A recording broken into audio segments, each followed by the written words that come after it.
صورت نمل کی یہ آیت نمبر 54 ہے۔ گزشتہ چند آیات میں حضرت صالح علیہ السلام کا اللہ پاک نے ذکر خیر فرمایا تھا، اور ان چند آیات میں اللہ پاک نے حضرت سیدنا لوط علیہ السلام کا ذکر خیر فرمایا ہے۔ اللہ پاک فرماتا ہے وَلُوطًا، اور حضرت لوط علیہ السلام کو بھی قرآن پاک میں یاد کرو۔ کئی نبیوں کا نام لے کر اللہ پاک نے قرآن پاک میں ہمیں ان کا ذکر خیر کرنے کا حکم فرمایا ہے۔ وَاذْكُرْ فِي الْكِتَابِ ابراہیم، وَاذْكُرْ فِي الْكِتَابِ اسماعیل، وَاذْكُرْ فِي الْكِتَابِ موسیٰ، وَاذْكُرْ فِي الْكِتَابِ ادریس۔ اسی طرح اللہ پاک فرماتا ہے وَلُوطًا، حضرت سیدنا لوط علیہ السلام کو بھی قرآن پاک میں یاد کرو، ان کا قصہ پڑھ کر سمجھو اور اس کے اوپر عمل کرو۔ حضرت سیدنا لوط علیہ السلام اللہ تعالیٰ کے جلیل القدر پیغمبر اور اللہ کے رسول ہوئے ہیں، اور رشتے میں حضرت سیدنا ابراہیم علیہ السلام کے بانجے لگتے تھے۔ جب حضرت لوط علیہ السلام دنیا میں تشریف لائے شہر سیدوم میں، تو آپ کی جو قوم تھی وہ ایک عجیب و غریب عمل کے اندر مشغول تھی، عجیب و غریب گناہ کا ارتکاب کرتی تھی۔ اللہ تعالیٰ نے اس گناہ کا ذکر بھی کیا ہے، اور اس گناہ کرنے والوں کا انجام بھی انہی آیات بینات میں فرمایا ہے کہ اذ قال لقومہ، جب حضرت لوط علیہ السلام نے اپنی قوم سے ارشاد فرمایا، یوں کر لو کہ جناب لوط علیہ السلام نے اپنی قوم سے خطاب فرمایا، اپنی قوم کو جمع کر کے ارشاد فرمایا اتأتون الفاحشۃ، کیا تم بے حیائی کرتے ہو، کیا تم برائی کرتے ہو، کیا تم اتنے سرکش ہو چکے ہو، اتنے ضدی ہو چکے ہو کہ تم عجیب و غریب برائی کے اوپر اتر آئے ہو، عجیب و غریب گناہ کے اوپر تم اتر آئے ہو۔ وَأَنْتُمْ تُبْصِرُونَ، اور تم دیکھتے نہیں ہو کہ اس گناہ کا انجام کیا ہوگا، اس گناہ کا نتیجہ کیا نکلے گا۔ یعنی لوط علیہ السلام نے کڑوے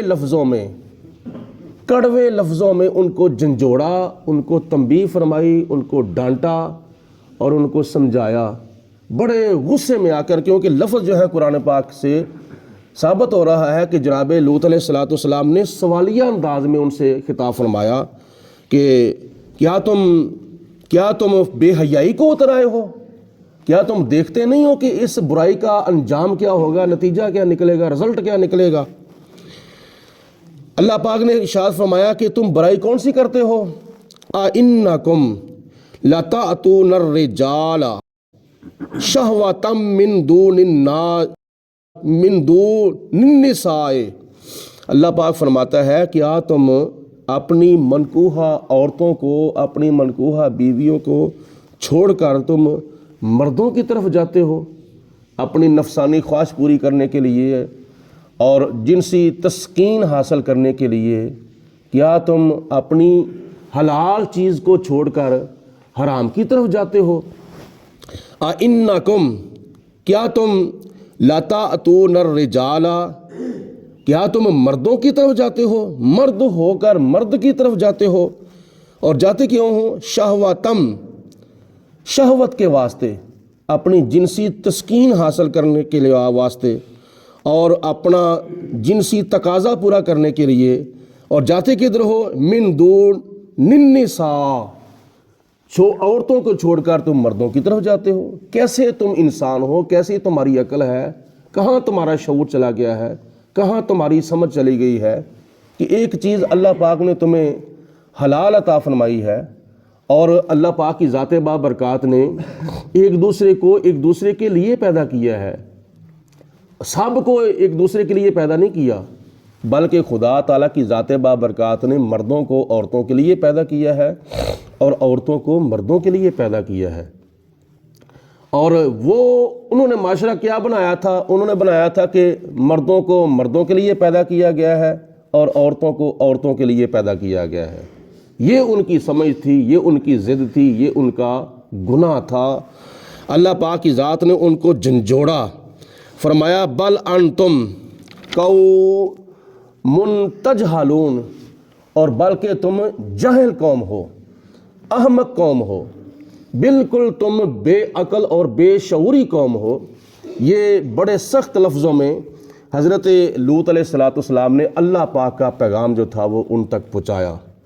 اللہ پاک کے پیارے حبیب نبی کریم رؤوف الرحیم حضرت محمد رسول اللہ صلی اللہ علیہ وسلم نے اس گناہ کی، اس جرم کی بڑی تنبیہ فرمائی ہے اور بڑا برا انجام بیان فرمایا ہے۔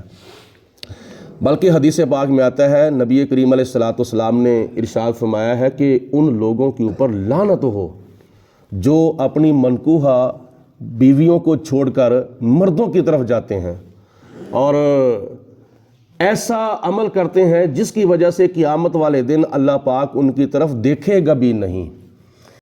جب محشر کا میدان ہوگا، اپنے نبیوں کی طرف توجہ فرمائے گا خدا تعالیٰ، اپنے ولیوں کی طرف توجہ فرمائے گا، اور توجہ کیسے ہوگی؟ خدا تعالیٰ ان کی طرف نظر رحمت فرمائے گا۔